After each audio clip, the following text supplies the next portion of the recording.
തീർച്ചയായും ഈ അവാർഡിന് അർഹനാണ് ശ്രീ കെ സുധാകരൻ എന്ന് പറയുന്നതിൽ എനിക്ക് വലിയ സന്തോഷമുണ്ട്.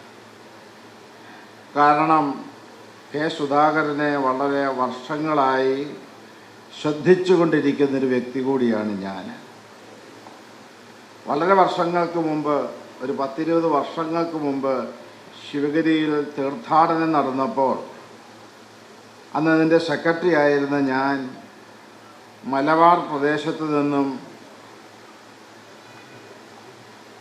ശിവഗിരി തീർത്ഥാടനത്തിൽ വന്ന് പ്രഭാഷണം നടത്തുവാൻ അന്ന് തിരഞ്ഞെടുത്തത് ശ്രീ സുധാകരൻ MP അവറുകളെയാണ്. അന്ന് അദ്ദേഹം ശിവഗിരിയിൽ ചെയ്ത അതിഗംഭീരമായ പ്രസംഗം എൻ്റെ കാതുകളിൽ ഇപ്പോഴും മുഴങ്ങുന്നു. പക്ഷെ ഇപ്പോൾ അദ്ദേഹത്തെ സ്നേഹിക്കുന്ന വലിയ ഒരു ജനവിഭാഗം ഖിന്നതയിലാണ്, ദുഃഖത്തിലാണ്. കാരണം അദ്ദേഹം നേതൃത്വ പദവിയിൽ നിന്നും അർഹിക്കപ്പെട്ട സ്ഥാനത്ത് നിന്നും പിന്തള്ളപ്പെട്ടിരിക്കുന്നു. എനിക്കിത് പരസ്യമായി പറയുന്നതിൽ ഒരു മടിയുമില്ല. അതിന് അന്ന് ചില ആളുകൾ യുക്തി കണ്ടെത്തിയത് അദ്ദേഹത്തിന് നല്ല സുഖമില്ല, അതുകൊണ്ട് ആരോഗ്യപരമായ കാരണങ്ങൾ അദ്ദേഹത്തെ അധ്യക്ഷ സ്ഥാനത്ത് നിന്ന് നീക്കം ചെയ്യുന്നുവെന്നാണ്. കോൺഗ്രസ് പ്രസ്ഥാനത്തെ സംബന്ധിച്ചൊരു ദേശീയ അധ്യക്ഷനുണ്ട്.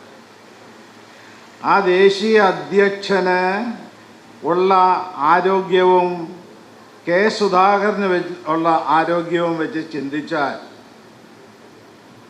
ഈ ദേശീയ അധ്യക്ഷനെന്ന് മുന്നോട്ട് നീങ്ങാൻ വളരെ ബുദ്ധിമുട്ടാണെന്ന് നമുക്കറിയാം. അങ്ങനെയുള്ളൊരു സാഹചര്യത്തിൽ ശ്രീ കെ സുധാകരൻ തഴയപ്പെട്ടത് എന്തുകൊണ്ടാണ് എന്ന് എൻ്റെ പ്രിയ സഹോദരങ്ങളെ നിങ്ങൾ ഓരോരുത്തരും ചിന്തിക്കണമെന്ന് ഞാൻ നിങ്ങളെ ഓർമ്മപ്പെടുത്തുകയാണ്.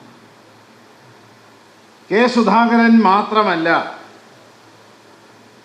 അദ്ദേഹം ജനിച്ചു വളർന്ന സമുദായത്തിൽപ്പെട്ട ആളുകൾ ഇന്ന് മുച്ചൂടും തഴയപ്പെട്ടുകൊണ്ടിരിക്കുന്നു എന്നുള്ള സത്യം ഞാനിവിടെ മലർക്കെ കാണുകയാണ്. അത് എനിക്ക് മറച്ചു വയ്ക്കുവാൻ സാധിക്കുകയില്ല. തുല്യമായ സാമൂഹ്യ നീതിയാണ് ഒരു രാജ്യത്തിന് ആവശ്യമായിട്ടുള്ളത്. ഇന്ന് രാഘവൻ വക്കീൽ ജീവിച്ചിരുന്നുവെങ്കിൽ അദ്ദേഹത്തിൻ്റെ ശബ്ദം ഏറ്റവും ഉയർന്നു കേൾക്കുന്നത് ഈ ഒരു സാമൂഹ്യ നീതിക്ക്, സാമുദായിക നീതിക്ക് വേണ്ടി ആയിരിക്കും എന്നുള്ള കാര്യത്തിൽ യാതൊരുവിധമായ പക്ഷാന്തരവുമില്ല.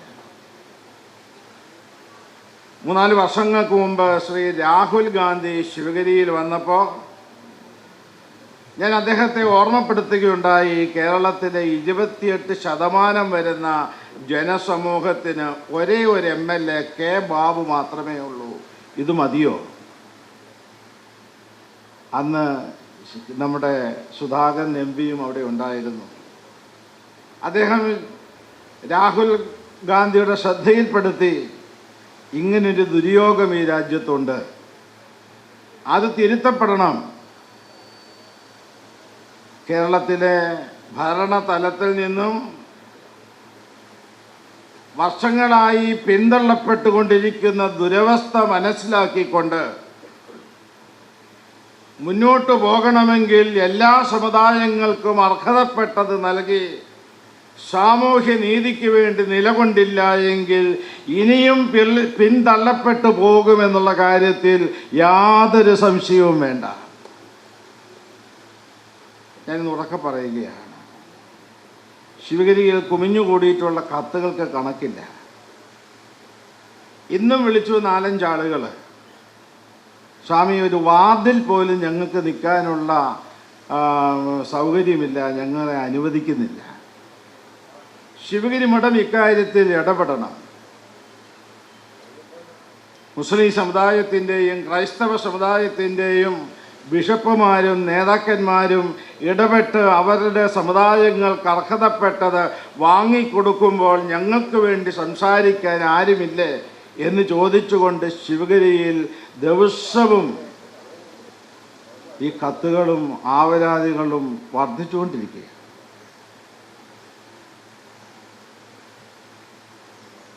ഇത് മനസ്സിലാക്കണം. മനസ്സിലാക്കാതെ മുന്നോട്ട് പോയാൽ കുമാരനാശാൻ അന്ന് ഓർമ്മപ്പെടുത്തിയതുപോലെ കാലിനടിയിലും അസ്വസ്ഥതയുടെ കോലാഹലങ്ങൾ മുഴങ്ങിടുന്നു എന്നുള്ള സത്യം മനസ്സിലാക്കണം. ആർശങ്കർക്ക് ശേഷം ശ്രീനാരായണ പ്രസ്ഥാനത്തെ സംബന്ധിച്ച് ഉണ്ടായൊരു ശക്തനായ നേതാവായിരുന്നു ശ്രീ രാഘവൻ വക്കീൽ.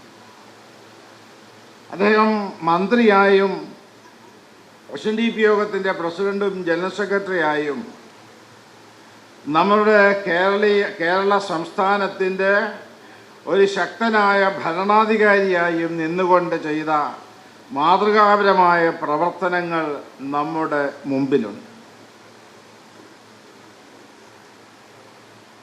അതിനെ മാതൃകയാക്കിക്കൊണ്ട് രാഘവൻ വക്കീൽ കാട്ടിത്തന്ന പാതയിലൂടെ സഞ്ചരിച്ചുകൊണ്ട് അവകാശങ്ങൾ നേടിയെടുക്കുന്നതിന് വേണ്ടി പ്രവർത്തിക്കുന്നതിന് ശ്രീനാരായണ സമൂഹത്തിന് സാധിക്കണമെന്ന് ഈ അവസരത്തിൽ ഞാൻ നിങ്ങളെ ഓർമ്മപ്പെടുത്തുകയാണ്.